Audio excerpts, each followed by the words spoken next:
5.3 looks like the fee. We know that £5 million could buy you a lot of Miller's Light, but will it be enough to buy you Lennon Miller? Welcome back, guys, to Fog Football. And Lennon Miller, probably the top prospect in Scotland right now, especially at that age range. Just turned 18.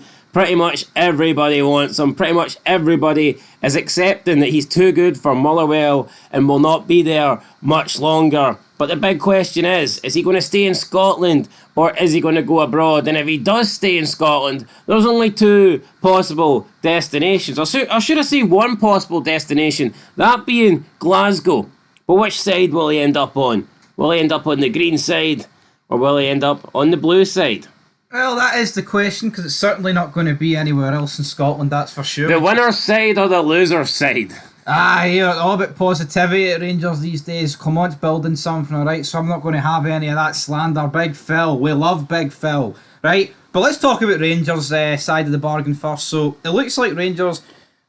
According to the football gospel, should we add? Aye. Which is a sensible and certainly not sensationalist piece of media, according to the Celtic Star. So apparently the football gospel, we can trust this. Yeah, we can trust them. But right, 3.5 million plus add-ons seems to be... No. Feels to be the way that Rangers are willing to go about this. When you look at Rangers' business, right, over the past few years, a couple of million and then add-ons seems to be the go-to. Correct, Amundo? Yes, no. So I agree with that. I think that's about a fair amount. That's what I would expect Rangers, I think, to pay. This is what the football gospel is reporting, that the Rangers ceiling is 3.5 million plus add-ons, but they aren't willing to go beyond that. And I'm just not convinced Motherwell would accept this offer simply because I think there will be other clubs willing to pay more. Now let me... If Rangers are the only club interested, then they maybe would have a chance with this amount, with the add-ons. But for me, considering that he's in such high demand, and never mind other teams from other countries, you've got a team from the same city as Rangers reportedly interested in Miller as well. So I just don't see how this bid gets accepted. I just don't see how it happens, especially, like I said, with the high interest in Lenny Miller. Rangers they're going to be outpriced. Yeah, well, let me just talk about Rangers' transfer business for a wee second, right? So Bajrami was signed for a very similar fee. Who would I rather, Bajrami or Lennon Miller? Lennon Miller every day of the week. That's not me burying Bajrami. I think he's one of Rangers' better players, right? But then you've got to look even further back than that. I'm looking at Oscar Cortez. That is a loan-to-buy obligation. Rangers have to buy him at the end of the season for $4 million. And the guy's never fit. The guy's always injured. Looks like a failure. So if Rangers didn't sign Oscar Cortez, they could have put another $4 million on top of this. And you don't even need to put $4 million on top of it, because we'll get into Celtic's bid. It looks like it will go places and looks like he will be going to that side of Glasgow. But see these excuses for Rangers, and see being skint and that banter and all that malarkey, man. That's not even an excuse, right? Because see Lennon Miller, look at the summer. Everyone knew Lennon Miller was going to have another great season and his price was going to go up. Why not buy him in the summer? Like, what, Rangers, why not go and do it? Why go and sign Cortez? Why go and sign all these other players that have not really turned out to do anything? Everybody knew. See, when you've got a player... See, even if you got him in the summer, you could have possibly saved a little bit by offering a loan back deal for a year. Yeah. That might have been something that Motherwell... Spent $2 million on Igamani. Look where that's went. But maybe if he offered Motherwell the loan back option for a year, that might have been something that they would have factored in and possibly... And I think that would have been smart business. As much as I would have turned around and said, you could do with him this season. But they probably... I think Rangers, what they needed was... You're right, that gets a bit of the value took off, the actual fee. And he gets another year of first-team football. But most people are writing off this season anyway. And look how it's turned out. So, you may as well for it off the season. So, there's no excuses for that. You've just got to be smarter in the transfer business. The Cortez deal is absolutely ridiculous. Rangers is paying $4 million for another roof at the end of the day. So, yeah, Rangers had their chance.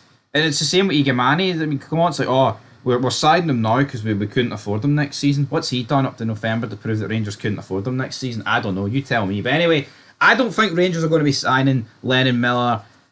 They needed to do it in the summer. Right, it's done. But let's move on to Celtic. I would give rate Rangers' chances of signing Lennon Miller. I'll give it a 1. 1. Yeah, I just don't Pretty damn see. Because you know why I don't think it'll happen? Competition. Yes, and Celtic are also interested. They've got more money. The only thing that I think might make Celtic and Rangers not sign Lennon Miller is that we just don't really see players in the league go between other clubs for 5 million. Yeah, I just don't see a world where Motherwell accept a Rangers offer that is so much worse than Celtic's. Yeah. It just makes no logical sense. Unless Andy Halliday does some absolutely unbelievable unless he does brokering in there, I don't know. unless he does something in the back room or something, he forges a couple of signatures maybe. I don't know if Andy Halliday is capable of doing that, but the Celtic transfer bid is reportedly 5.3 million, which I still think is less than what Motherwell want. I've been hearing fees closer to 6, 7, 8 than 5.3. Does seem a little bit stingy. I mean, it does seem like although, to be fair, I mean, it's an 18-year-old from the Scottish Premiership. We never see this. He should be called up to the Scot. He should be in the national team. It's a disgrace. That's just a joke on Steve Clark's No, behalf. how's he called? What's this guy's obsession, by the way? Because let's just talk about Clark. I haven't really talked about the international. Why is he recalling Stuart Armstrong? He's done. That's behind this, man. Well, let's talk about Celtic and their chances of signing Lenny Miller. What is the highest transfer fee that a player has moved from one Scottish team to another for? Can't recall it off the top of my head, but 5.3 would certainly break it. Yeah, I think. I mean, obviously, I think it's like 2 million or something. Turnbull went to 2.8 or something. 2.5. I think it was free. I don't think it was free. I think it was 2 point something. 2.5 maybe. Either way, you're right. I think it will break a record. Well, we all know Celtic wouldn't pay free for John McGinn. Yeah. And I don't think they'll make the same mistake twice. I mean, let's be honest, man. I think I wouldn't pay any money. Worth this. Aaron Hickey at the time, they wouldn't pay a couple of million for. There's been other players. I mean, we've seen players that have left Scotland to go abroad, and the abroad teams are happy to pay, but the old firm clubs in Scotland aren't. But no, it's mad though, right? And it goes back to Rangers. It's almost like Celtic would deem paying like £7-8 million on Lenny Miller a waste of money because he's in the Scottish League. Doesn't mean you're getting a worse player because he's in the Scottish League. Yeah, but look at Lewis Ferguson. Rangers could have had him, and now he's hyped as like a 20-30 million pound player. This is an absolute no-brainer for me, right?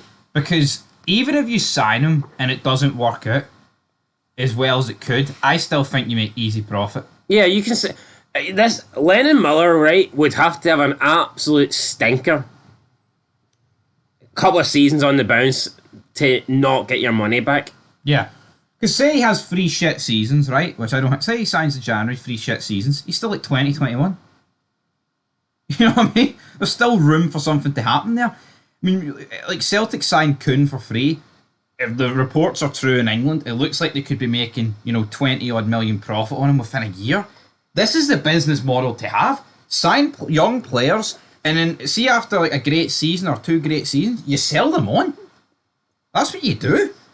I think Lennon Miller could easily be the highest transfer fee in Scottish Premiership history. Yeah, but no. But it won't happen from Motherwell, but it could certainly happen from Celtic. See, when Lewis Ferguson left Aberdeen, I don't think there was anywhere near as much hype around him as I think which will be when Lennon Miller eventually leaves Scottish football. No, he was deemed not good. He was deemed not good enough to play for Rangers. So now work out on it. Fucking idiotic decision whoever made that one. Yeah, so I think Celtic sign Lennon Miller, even if it costs 6 or 7 or 8 or whatever, you're going to make a profit. No, absolutely. I mean, I tried to sign him in Football Manager for Spurs, and they wanted 16 Motherwell, and I was like, all right, folks. Fair play though, holding it for that amount. Like. I know, fair play. I offered a loan back in 10 mil, still rejected it. But I mean, what do we think he's worth? I mean, honestly, he's at Motherwell. That's the problem. It's not. This is not a dig. This is not a dig on how good I think he is. I just think it's hard to demand transfer money, transfer values that we've never seen before. Yes. Now, you could turn around and say he looks like a £20 million player, but Motherwell are not going to get that because we've never seen it before. You're not... It's going to take... You're not going to go... Motherwell are not going to go from the highest transfer fee received from Turnbull, like $2.5 million or whatever, to 20 million. So it's not going to happen. Also, his contract runs out in a year and a half when the January window comes around, which means I think Motherwell getting 5.3 million for a guy with 18 months left. I think that's pretty fair, to be fair. Yeah. But again, if they're holding it for 6 or 7, I don't think that's unreasonable. Yeah, no, in an ideal world, I mean, his last contract extension was on the 15th of November last year. Then, I mean, there was still a bit of hype around him, but it's obviously picked up since then. I bet you he's on peanuts a week. Yeah, could Celtic perhaps buy him in January and loan him back for the rest of the season? Is that what Muller... Because, like, Motherwell are... as of right now, they are in a battle to finish fourth. And they have a much better chance of getting fourth with Lennon Miller in the team. I believe that Celtic don't need Lennon Miller this season. They are going to win the league. Of course he would help. Look, he could be the difference between winning the Scottish Cup and not winning the Scottish Cup. He could make a difference in Europe. I believe that he could, for the next round, he could play. If Celtic make it through. Yeah. You can register him for that, so because Motherwell weren't in Europe. So no, they can register him for the final two games. But maybe they can get him for less if they say to Motherwell, right, we'll buy him in January and we'll loan you him back for the rest of the season. Yeah, I think that might be the smart thing to do. Because you look at the Celtic midfield, I mean, McGregor's getting older, Tatty probably will get moved on at some point. I mean, you could be looking at a Celtic midfield in the future of Engels, Maguire and Lennon Miller. Then you've got Bernardo as well in there. I mean, the midfield options are just oozing out of the stadium. They are. And I mean, one reason I think he'd prefer maybe Rangers is he's more likely to play. Yep. I think Lennon Miller's a guaranteed starter at Rangers. He walks into the Rangers team. Whereas at Celtic, I mean, he could be a starter, but I think he would need to earn it first of all. Yeah, I don't know who he supports or whatever. I mean, that's irrelevant really, but to me, you would rather go to Rangers from his point of view for game time, but if you want to win stuff, you would go to. If you want to play Champions League football, then you know you've got to go to the other side of the city. I tell you what, right? See for Rangers to get back up consistently and back to what they once were, you need to sign players like Lennon Miller. He needs to be a part of this team for like a decade to help build it. Yeah, and you just feel like Rangers could have got him in the summer there. No, that is the biggest grievance I've got. We can sit here and greet, we've only got this, we can't pay the free. Fucking, you don't sign Cortez then. You don't sign an obligation to sign a guy that's injured. I mean, 4 million on Cortez, 2 million on Igamani. It's like, these fees are ridiculous. 3 million for Proper, who looks shite. There's like 8 million. Or, how much? 9 million down the drain. Pretty much is what that is. Yeah, not good. Not good. Anyway. Well, let's look at his stats. 18 appearances, 4 goals, 3 assists.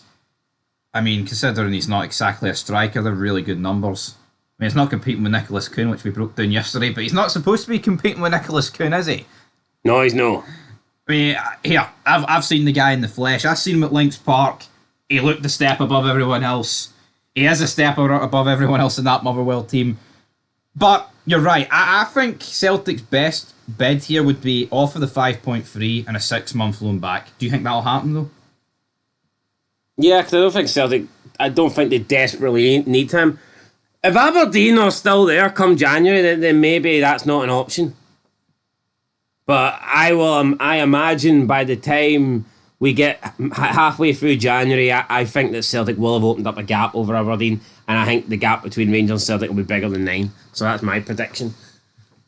Yeah, I think it'll be bigger than 9. And what I would like to see in the future as well, I would like to see Lennon Miller in the Scotland squad come March. Does he automatically get put in once he goes to an Old Firm club? If he signs for Celtic, does Steve Clarke have to put him in?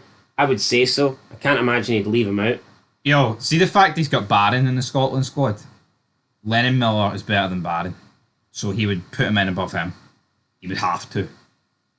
But then it's all about minutes at the end of the day. Like, see Connor Barron, he's getting in the Scotland squad because he's had a decent start to the season, right? But he's played like every game. Yeah, I know a lot of people say, why is Barron in, but McCowan's not? McCowan's 10 times better, blah, blah, blah. It's not 10 times better. Well, I'm just saying what people are saying, but I'm pretty sure if McCowan... He's 40 times better. If McCowan was getting the game time, Barron was getting, McCowan would be in. Yep.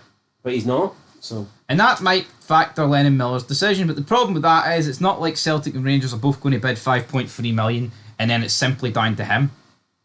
You know? Because I think Rangers' bids these days are what the football gospel said.